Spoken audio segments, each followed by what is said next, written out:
Good morning. It's good to be with you on this wonderful Tuesday morning as we continue in our time together in the book of Proverbs. Today is the 23rd of January, so that means we're on Proverbs number 23. We're continuing together.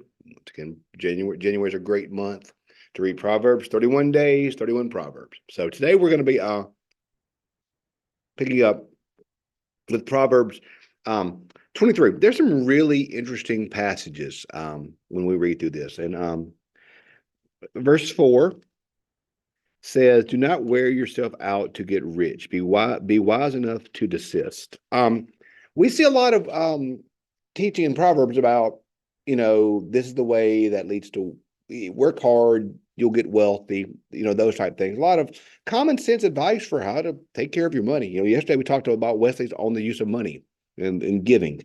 Um, but today he says, don't wear yourself out. He says, do not wear yourself out to get rich.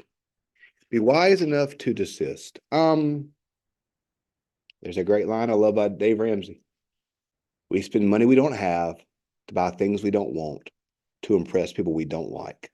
I, I mean, how many of us right now are spending so much energy and so much time and so much effort to accumulate stuff just to impress others? You know, that's not a good use of our resources. That's not good. Your most precious resource is your time, your energy, your effort. And we waste it on stuff that doesn't matter. It really doesn't. So Jesus says, what does it profit a man to gain the whole world but lose his soul? What does it profit someone to gain all the wealth but not have time with their children or with their spouse?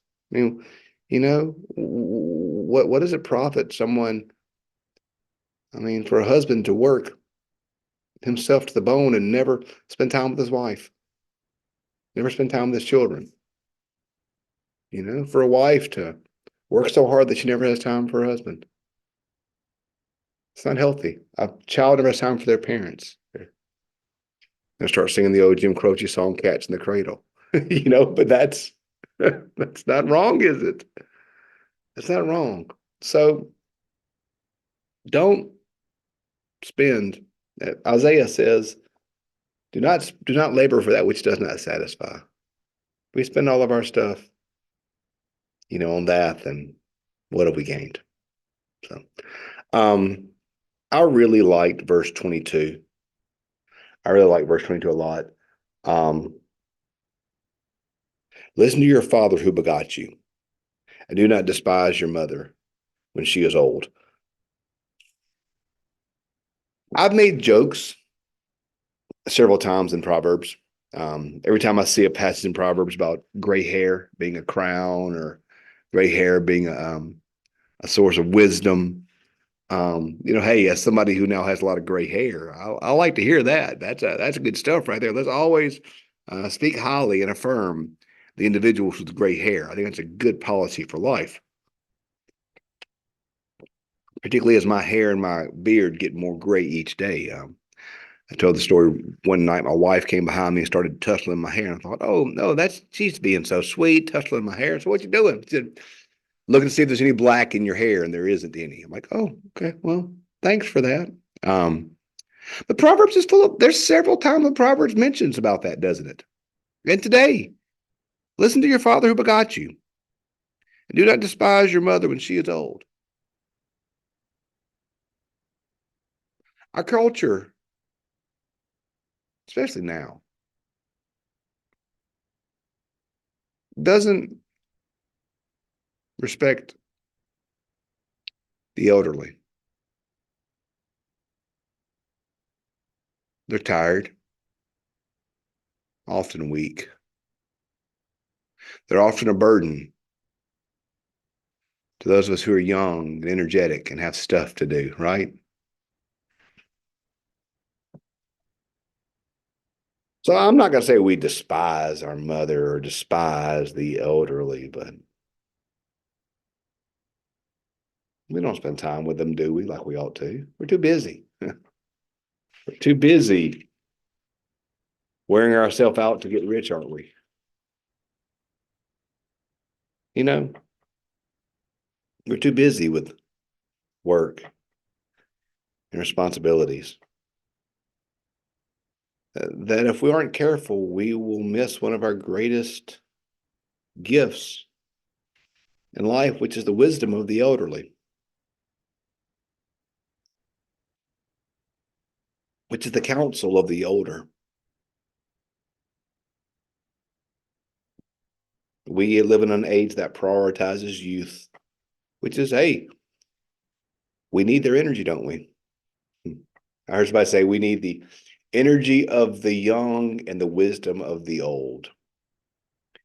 And no church is complete without either. A church without the energy and the life of the young is in trouble, but a church is also in trouble if it doesn't have the wisdom of the old.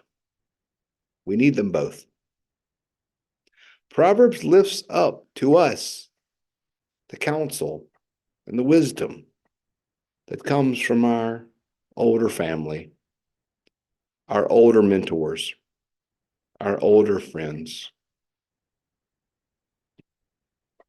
We need them.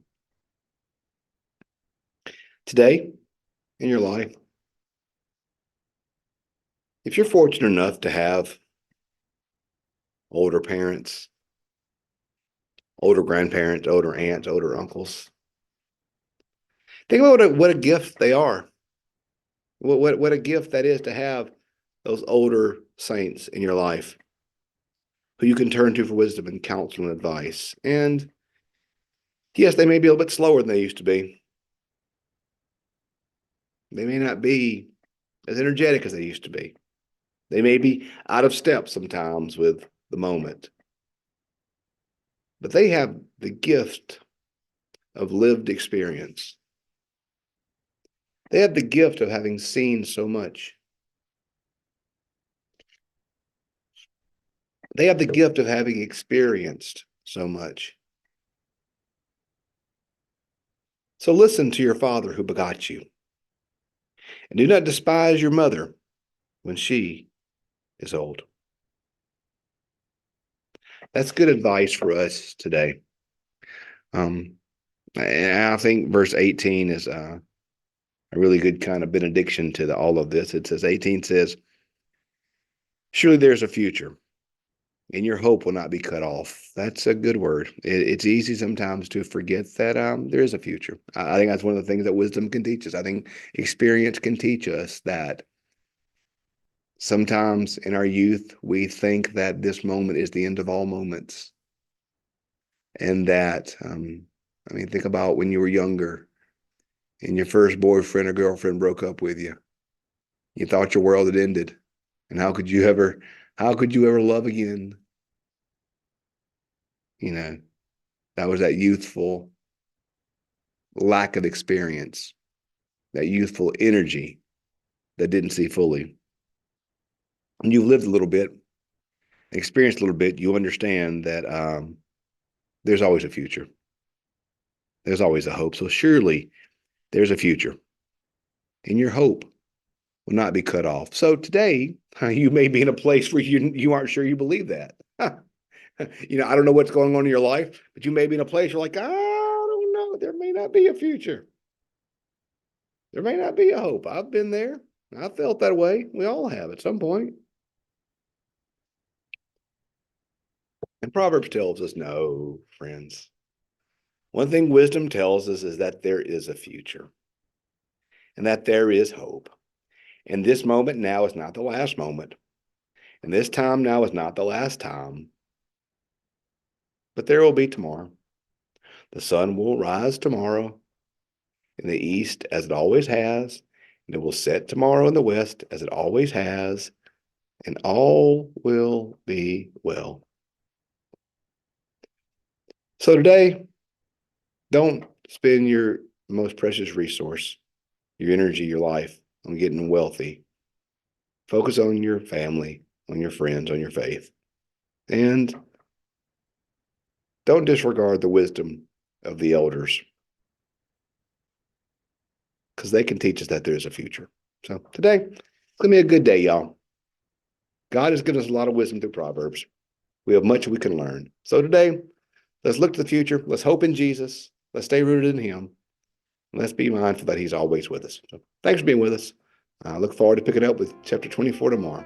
Have a great day.